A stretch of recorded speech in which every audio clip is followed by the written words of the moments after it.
It's in here with me. I shouldn't have come. The whispers, they weren't just stories.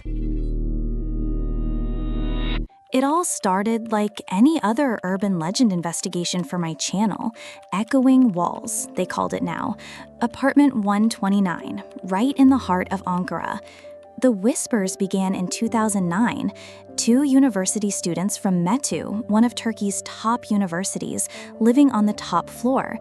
They were found dead after what locals described as strange midnight rituals. The most chilling part? Neighbors reported a violent earthquake that night. Books flying, glass shattering, but no official record of any tremor, ever. The apartment was abandoned. For years, most considered it just a tragic story. For me, it was the next investigation. Armed with more questions than answers, I found myself standing before it. Apartment 129. Even in the daylight, it had a presence, a heavy silence that seemed to swallow the sounds of the city around it. Getting the key wasn't easy. The building manager, a grumpy old man, seemed reluctant, almost scared. The top floor, been empty for years. Don't ask, don't tell. Those who go up don't often linger. Be out before dark. His words did little to deter me. The heavy main door creaked open, and I stepped into the gloom. The air inside was thick, a cocktail of dust, dampness, and something else. Something faintly rotten, coppery. Each floor I climbed, the silence grew heavier, the shadows deeper. As I neared the top floor, the whispers became more distinct. Or was it just the wind playing tricks? The infamous apartment. Its door was old, cracked. The old key turned with a groan. I pushed the door open, stepping into absolute darkness. My flashlight cut through the gloom. The air was heavy, that rotten, coppery smell hitting me instantly. This place felt wrong. I was heading for the main room, where the students supposedly held their rituals. The floorboards creaked under every step. That's when I saw them. Faint, chalk-like symbols on the floor, almost erased by time, in the center of the main room.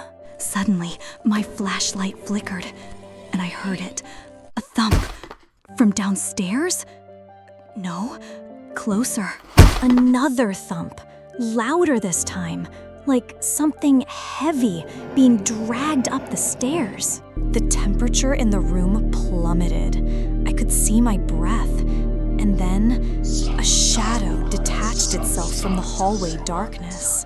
I was trapped. The thumping, the dragging sounds, they were right outside the door now, a heavy presence pressing against it. Then, the symbols on the floor, they began to glow, a faint, blood-red light. The air grew colder, that rotten smell intensified. And then, on the wall opposite me, two figures shimmered into view. The students. "It's you, isn't it?" I whispered. They drifted closer, their silent screams echoing in my mind. But just as they were about to reach me, a sound ripped through the apartment. Not human, a roar of pure rage and pain coming from the very walls, the ceiling, the floor. The earthquake from 2009, it was happening again. Books flew, furniture toppled. I threw myself to the floor. When the shaking stopped, the room was silent again. The ghostly students were gone. The red glow from the symbols had faded. The door, it was open. I didn't wait. I ran. I didn't look back until I was miles away from apartment 129. I don't know what I captured in that apartment. The recovered footage is mostly static, meaningless shadows. But that smell, that tremor, and that unearthly scream, I'll never forget them. Some doors should remain closed. Some whispers should never be answered.